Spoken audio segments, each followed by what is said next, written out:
गांधारी का द्रौपदी से संवाद। वो शब्द जो पांडवों को रुला गए। युद्ध समाप्त हो चुका था। कुरुक्षेत्र में अब न रणों रथों की गूंज थी, न ही अस्त्र शस्त्रों की टंका। केवल खून से सनी हुई जमीन और मृत्यु का सन्नाटा बाकी था। उस सन्नाटे में एक करुण पुकार उठी गांधारी। गांधारी जिन्होंने जीवन भर आंखों पर पट्टी बांधकर केवल धर्म का पालन किया, आज अपने 100 पुत्रों की लाशों देकर टूट चुकी थी। वही खड़ी थी द्रौपदी, 5 पुत्रों को खो चुकी, लेकिन आंखों में अब भी एक अग्नि लिए हुई। गांधारी धीरे धीरे द्रौपदी की ओर बढ़ी।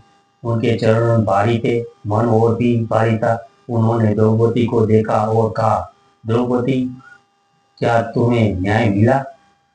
द्रौपदी चौंकी, पर शांत स्वर में बोली, नहीं माता, मुझे न्याय नहीं मिला।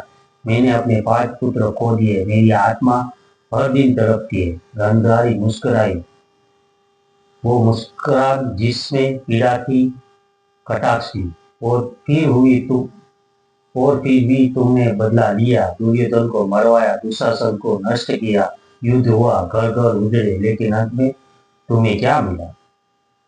द्रौपदी अब मौन थी। गांधारी ने आगे कहा, मैंने भी खोया है, मेरे 100 पुत्र गए, लेकिन क्या केवल दुर्योधन ही दोषी था? क्या मेरे पुत्रों ने जो किया वो अकेले उनका निर्णय था? नहीं, ये संस्कारों की लड़ाई थी, नियतों की परीक्षा थी। तुम कहती हो कि मैंने अन्याय देखा और चुप रही, हाँ रही, लेकिन क्या तुमने कभी अन्याय को बिना बदले के सहन की ताकत दिखाई? नहीं, तुम्हें ही प्रतिशोध की आग में जली हुई और उस आग में सबको जला डाला। गांधारी की आवाज अब भारी हो चुकी थी। द्रौपदी, तुम्हें 5 पुत्र मरे क्योंकि तुमने युद्ध चाहा, मेरे 100 पुत्र मरे क्योंकि मैंने उन्हें अंध प्रेम से पाला, और अब हम दोनों माताएं खाली हाथ खड़ी। शक्ति वो नहीं होती जो प्रतिशोध ले, शक्ति वो होती है जो क्षमा करे, क्योंकि क्षमा में ही सच्चा बल है। तुम कह सकती थी मैं नहीं चाहती थी युद्ध, और वही एक निर्णय इस युद्ध को टाल सकता था।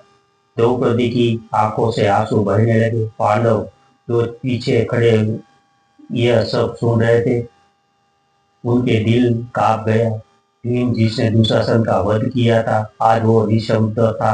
अर्जुन जिसने अभिमन्यु को खोया, आज वो अपने कर्मों पर सोचने लगा। युधिष्ठिर जो धर्मराजा कहलाता था, पहली बार अपने फैसलों से हिल गया। गांधारी ने अपना अंतिम वाक्य कहा, जिस दिन नारी प्रतिशोध की अग्नि से ऊपर उठकर करुणा और क्षमा की शक्ति को पहचान लगी, उसी दिन ये धरती शांत हो गई। ताकत युद्ध में नहीं, शांति में होती है, और महान वही है जो सह सके जवाब न देकर माफ कर दे।